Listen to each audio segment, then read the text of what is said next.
Hi everybody, Jake, your resident content cowboy here. Yeehaw, and wow, so much has changed in Pokemon Unite. I am going to let you see this match I played with this new Blastoise Holowear from the Battle Pass. It's really beautiful. This was a fun game while I talk about everything that has changed in this balance patch. And I will say this, I don't think we know everything that has changed in this balance patch because there have been things that I have noticed that they have not mentioned at all. I'm going to pull up the balance notes here from Unite DB. I'm going to read through those. I'm going to talk about some of my own observations with this patch, and I hope you enjoy it.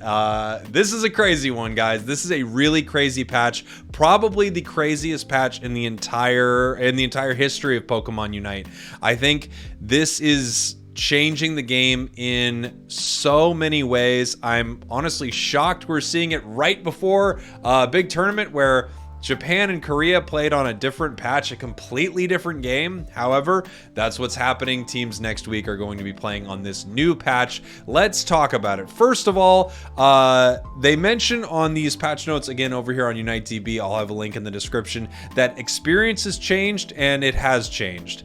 I don't know exactly what's happened, but a lot of Pokemon that head to the center area or junglers are not coming out of the center area at level 5 anymore. So experience is different now. I'm also noticing, I think that KOing enemy Pokemon might be worth more, because there have been some games where my experience level gets a lot higher than I feel like it would have otherwise.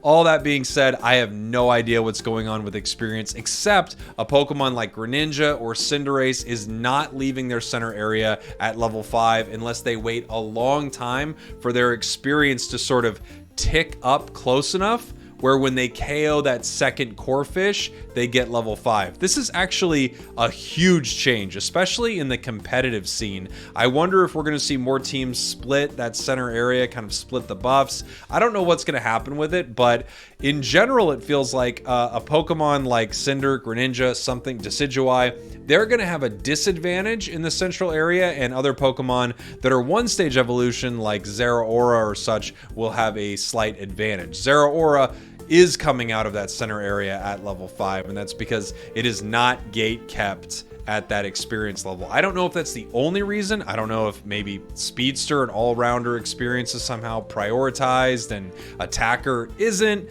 If the central area just gives less, I don't know. I don't know how it works, but it's really interesting, and it's a huge change. Held items received a big change. 2 of them, Buddy Barrier and Score Shield. Okay, so these are crazy. I don't know what this is going to mean. I don't know how these items are going to be played now, or if they're going to be played, especially competitively. So let's talk about Buddy Barrier first. The passive HP that you get from it just from having the item on, that has gone down. So it went down from 600 at level 30 to 450. So you lose 150 HP. Your shield used to give you a 40% shield to you and an ally, 40% of your HP. Now it is 25%. It's a huge, huge nerf. And multiple buddy barriers no longer stack on top of one another. So I don't know. This might be a situation where you're going to see teams maybe run a couple buddy barriers on some of their higher HP characters, like their defender, supporter, or something like that. It also might be a situation where you still see people play buddy barrier because a big shield is very useful, and giving your ally a shield, that's really, really useful. We're just going to have to see what it means. It's a big change. Now let's talk about Score Shield. Another huge change. It had a cooldown of 6 seconds before. So when you'd go to score, if someone broke your Score Shield or you stopped scoring for any reason, you had a cooldown where you had to wait 6 seconds before that Score Shield could come back up. It was a little inconvenient, but it wasn't really a big deal. That has been raised to 20 seconds. It's a huge change. It's more than 3 times the cooldown.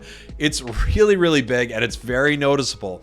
Now, also, the shield of the Score Shield gets consumed before anything else. So if you have a Buddy Barrier shield, Safeguard shield, etc., those shields come after your Score Shield, meaning people knock you out of your Score Shields faster. and that is crazy. It's crazy. The combination between less Buddy Barrier health and Buddy Barrier not even affecting Score Shield means that scoring composition teams are... I don't know what's going to happen to them. It means combos like flying into the enemy base as Dragonite and knowing you're going to be able to score 50 might not work anymore. It's going to take some time and some practice figuring out how you can make some of these builds work now. Now, something I noticed that I could be totally wrong about, it's just what I felt like was happening. I felt like Goal Getter actually might have gotten a slight buff. Again, maybe I'm totally wrong here. I could be. It's not an item I run a ton, but I noticed that the few games I actually used Goal Getter, the battle item, I was scoring faster than I expected I would. Again, maybe it's just expectations, but it could be a little bit of a stealth buff there. We'll see. A few other notes here. Greedent. So Greedent's Covet is no longer immune to any crowd control effects, stuns and slows. It's just... you get things converted into a slow if people are trying to stun you. So I felt like playing Greedent, it was still pretty great. It is going to get hurt because of the Score Shield Buddy Barrier situation, but I felt like Greedent was still doing pretty well in this patch. Blissey is a weird one. Blissey had its Soft Boiled and Egg Bomb kind of combo together for a build now, and it's also changed the level at which you get Safeguard or Soft Boiled Plus and Egg Bomb or Helping Hand Plus. So, okay, playing it, as they say, just like Shakira's hips, the numbers don't lie. I was playing Blissey using Egg Bomb and Soft Boiled, and it actually went pretty well. All of my matches playing it went well. I was doing a lot of damage. I was healing a ton, but I didn't like having both of my moves on the same cooldown. So what happens now is essentially a shared pool of eggs that Blissey has, and if you use a Egg Bomb, that takes away one from your shared pool, so you won't have a Soft Boiled to use. Now, it does give you multiple charges of each one, and once you're fully leveled up, I think you have 5 charges, which is pretty cool, but I constantly found myself thinking, oh, I wish I had another Soft Boiled right now, or I wish I had another Egg Bomb. And they're both really great moves. I wonder if this is more of a, not a buff, but maybe kind of a sideways step? I don't know. Then again, my numbers were good. I think the matches went well. So this is all just new to me. Maybe I just didn't like the feeling of having sort of that shared pool of eggs right there. I'm interested to see what this change is going to mean for Blissey. Oh, and I will say, it felt like this Egg Bomb was doing a ton of damage, but I don't run Egg Bomb a ton, so maybe it just does a ton of damage. I hadn't really noticed it. Duraludon got a nerf to its Dragon Pulse. I'm not sure of the exact numbers. UniteDB doesn't know yet, but they think it's about 30% of its Dragon Pulse. While I was playing Duraludon, it still felt very, very good. I thought the Pulse was still extremely strong, but it would take someone who plays a lot of Duraludon maybe to have a good idea of how much this has changed. Again, 30% is not nothing, and I don't know exactly what's changed the Stealth Rock, except it looks like it's red once people have stepped on it. Alolan Ninetales. Okay, Aurora Veil feels like it got a huge nerf. That's just what it felt like when I played it. It's the healing has gone down a lot. The movement speed buff has been reduced. I feel like this is a pretty big Aurora Veil nerf, but maybe I'm wrong. It's just what it felt like in game. I actually really love the buff to Blizzard. It's a better stun duration. The width of it is increased. So I guess it hits more often but less hard. I don't know the situation. That's what it says at UniteDB. I really like the updated Blizzard. I thought it was very good, but again, that's a different Ninetales build and one that might not make it into any competitive setup. Talonflame got some interesting nerfs. Talonflame's Brave Bird went down, its ratios went down, and its Flame Sweep also went down while its cooldown went up. All of that combined with Score Shield and Buddy Barrier nerfs make me feel like Talon got one of the bigger nerfs of this patch. I don't think that means it's unplayable. I still thought Talon was pretty good. In fact, as I was playing a lot of this, I felt, oh, they didn't destroy a lot of these Pokemon. They didn't make something crazy overpowered, except maybe one or two. So I think Talon's probably still okay, but definitely hurt by the Score Shield Buddy Barrier changes. Lucario feels like it got no nerf at all. Its extreme speed's a little less powerful, but it felt still amazing. Hoopa's a weird one. Hoopa got a lot of changes. Trick got a range reduce. The auto attack range also reduced. Trick's healing went down. Shadow Ball's stun duration went down. Phantom Force's cooldown actually was decreased, and its stun and slow duration were increased. So if people want to run the Phantom Force build, you actually got some buffs there. I would say overall, Hoopa still felt great. I'm sure that these buffs are, these nerfs are real, especially the Trick Plus. I bet that's something people will feel. But in general, playing Hoopa, I thought, yeah, this Pokemon's extremely solid. Zeraora got a better shield for its discharge. I think it needed more than this, but hey, it gives it a little bonus here. I don't think this is going to make it insanely playable, but it was cool to see.